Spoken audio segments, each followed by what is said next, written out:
मिलितं येन तस्मै श्रीगुरवे मुदा यत्र तिननिकर उन्मादिशकर सदाकाङ्क्षं जन्मार्पित विविध कर्म कमाज्य तत्रैव भजभुवि वसन्ति प्रियजना मया तेते परम विनयात् पूर्णखोचिता अंगश्यामले छटाभिरवित मन्दिकितेन्दीवरं जाड्यं जगररुचिषं विदधतं कट्टं बिन्दारं हृदिरसार्दमाभिरामन्दरं राधास्कन्धनिवेशित उज्ज्वलभुजं ध्यायामि। हरे कृष्ण कृष्ण कृष्ण हरे हरे हरे राम राम राम हरे हरे। सर्वप्रथमे मध्याराध्य गुरुपाद पद्म जगद्गुरु नित्रिलाभ विष्ट अष्टोत्तर शतशि श्रीमद् भक्ति वेदांत वामन गोस्वामी गुरु महाराजे श्री रातुल चरण सरजी असंख्य कोटि दंड प्रणाम करते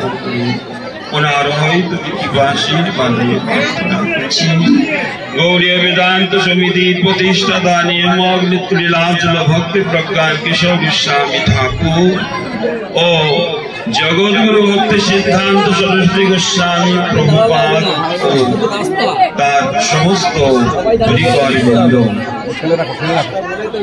नित्रिलाभ भक्ति वेदांत भट्ट गोस्वामी महाराज श्री नारायण गोस्वामी महाराज श्री त्रिविक्रम गोस्वामी महाराज बर्तमान मठेर सभापति और मंचे समाजीन समस्त तिरंडी पादगण 84 गज ब्रजमंडल परिक्रमाकारी शुद्ध भक्तबृंद स्नेहमयी मातृबृंदा सकले चरण वंदना करछि सकले अतमेर प्रति कृपा आशीर्वाद वर्षण हरि गुरु वैष्णव तिनि शरणे हय विघ्न विनाशन अनाश हय निज वांछित पूरण। आमरा गुरु गौरांगेर कृपा आशीर्वादे बर्तमान जे स्थाने एसे उपस्थित हয়েছি एटी हलो जावट जावट अर्थात एखाने एकटा कुंड आछे राधा रानी कुंड राधा कुंड नয় राधा रानी कुंड একটু দূরে আছে। কোনো কোনো সময়ে যখন ভগবান শ্রী কৃষ্ণের दर्शन करार जो इच्छा प्रकाश करते दर्शन जखन पेतें ना तक राधा रानी ओखाने गিয়ে कान्नाकाटी करतें। कोनो एक समय श्रीमती राधा रानी जेमन विश्वभानु महाराज तार कन्या उपयुक्त हले विवाहेर जन्य पात्र रेखेछिलेन कोनो जायगा पायनि तो माल्य राजार पुत्र आयान जार नाम अभिमान्य ओनार संगे विवाहे स्थिर करें।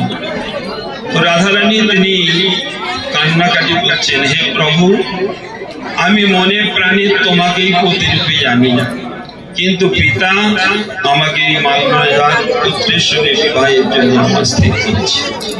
खूब कान्नाकाटिर जन्य भगवान श्रीकृष्ण सेई बटबृक्षेर तलाय সেখানে বসে রাধারানী বন্দন করছেন। ভগবান তিনি আবির্ভূত হয়ে তাকে অশেষ বিশেষভাবে শৃঙ্গার করেছিলেন, সান্ত্বনা দিয়েছিলেন আর জাপ করিয়েছিলেন। আমরা যাকে বাংলাতে বলি আলতা, ব্রজবুলি ভাষাতে তাকে বলা হয় জাপ। বটবৃক্ষের তলাতে জাপ করিয়ে দেওয়ার জন্য জায়গাটার নাম হয়েছে জাপ ভট্ট। এখানে বহু লীলা আদি হয়েছিল, তার মধ্যে আমি প্রেম সম্পর্ক থেকে একটি লীলার কথা বলছি, আরো বৈষ্ণবগণ বলবেন। বিশেষ করে আমাদের নিত্রিলাভ ছিল নারায়ণ গোস্বামী মহারাজ যখন তিনি এখানে আসতেন তখন যে হরি কথা বলতেন সে সমস্ত প্রাণ জুড়ানো কথা তো তাদের মুখ থেকেই আমরা শ্রবণ করছি। এই ভাবনা নিয়ে আপনারা শ্রবণ করুন।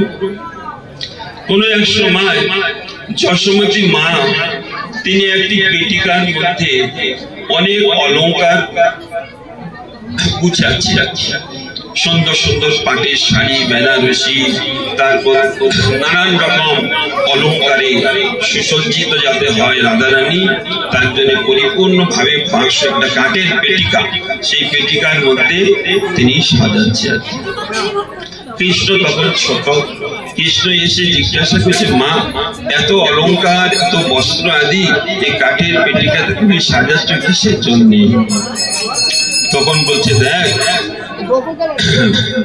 এরকম ভাব বরদান আছে রাধারানী, রাধারানীর বাঞ্ছিত অন্ন যে গ্রহণ করবেন তার দীর্ঘ পরমায়ু হবে, অনেক দিন অমর হয়ে যাবে সে। এই জন্য রাধারানীকে তোমার রান্না করার জন্য নিয়ে আসার জন্য, রাধারানীর জন্য এইগুলো আমি সাজাচ্ছি। যদি এগুলো না দিই না, তাহলে জটিলা কুটিলা রাধারানীকে পাঠাবে না। লোকবশত যদি আমি বারবার দিতে থাকি তখন রাধারানীকে পাঠাবে, এই জন্য আমি এগুলো সাজাচ্ছি বলে। আচ্ছা আচ্ছা। তো যশোমতী মা তিনি সাজিয়ে আর পেটিকাটা বন্ধ করে চাবিটা যেখানে রেখেছে ওটা ভগবান শ্রীকৃষ্ণ থেকে নিয়েছেন। তারপরে হয়েছে কি, আয়ানের খবর দেওয়া আছে, আয়ান যাবে আর এই পেটিকাটা নিয়ে আসবে। যশোমতী মা অন্যত্র চলে গেছে কাজ টাজ করতে। আর এমন সময় কৃষ্ণ সখাদের বলেছে, ভাই আমার একটা উপকার করতে হবে। বলে, কি উপকার? আমি এই পেটিকার মধ্যে ঢুকবো, বাইরে সব তালা বন্ধ করে আবার চাবিটা যেখানে ছিল ওইখানটায় রাখতে হবে। বেশ, তো কাপড় টাপড় গুলো না বের করলে তো হবে না, ওগুলো বের করে সরিয়ে দিয়ে আর কৃষ্ণ সেখানে শুয়ে পড়লেন। সেদান সুদান পেটিকাটা বন্ধ করে দিয়ে তালা মেরে চাবিটা সেখানে রেখে দিয়ে চলে গেলেন। এরকম সময় আয়ান এসে গেছে। আয়ান যখন এসে গেছে তখন আয়ানকে ভালো করে খাইয়ে ধুইয়ে দিয়ে আর বলছে, ভাই এর মধ্যে বহু মূল্য অলঙ্কার আদি আছে, অনেক আভূষণ আছে, তো রাধারানী সুসজ্জিত হওয়ার জন্য তুমি এইগুলো নিয়ে যাবে। খাওয়া দাওয়ার পরে যখন মাথায় তুলে দিয়েছি, আয়ানের এত আনন্দ হচ্ছে বলার মতো নয়। পেটিকা যদি বেশি ভারী হয় তো অলঙ্কার প্রচুর পরিমাণে আছে, এটা বোঝাচ্ছি, তাই না?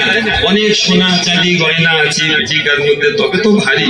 আর বিশ্বম্ভর ভগবান যাহার মধ্যে নিবাস করছে আর মাথায় নিয়ে যাচ্ছে, বহুত কষ্ট হলেও তার মধ্যে যে আনন্দ, হ্যাঁ, নিজের স্ত্রীর জন্য না সকলে কষ্ট করতে পারি, তো সব মাথায় বয়ে নিয়ে যাচ্ছে। আর নিয়ে যাচ্ছে, কষ্টটা কষ্ট লাগছে না, খুব আনন্দ লাগছে।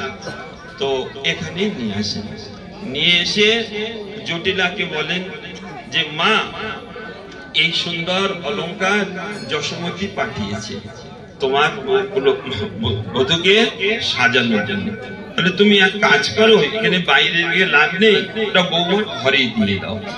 তো বৌমার ঘরেতে দিয়ে আর উনি চলে গেছেন। বলছে, আমি গোচারণে যাচ্ছি, অনেক চড়াতে হবে, করতে হবে, চলে গেছে।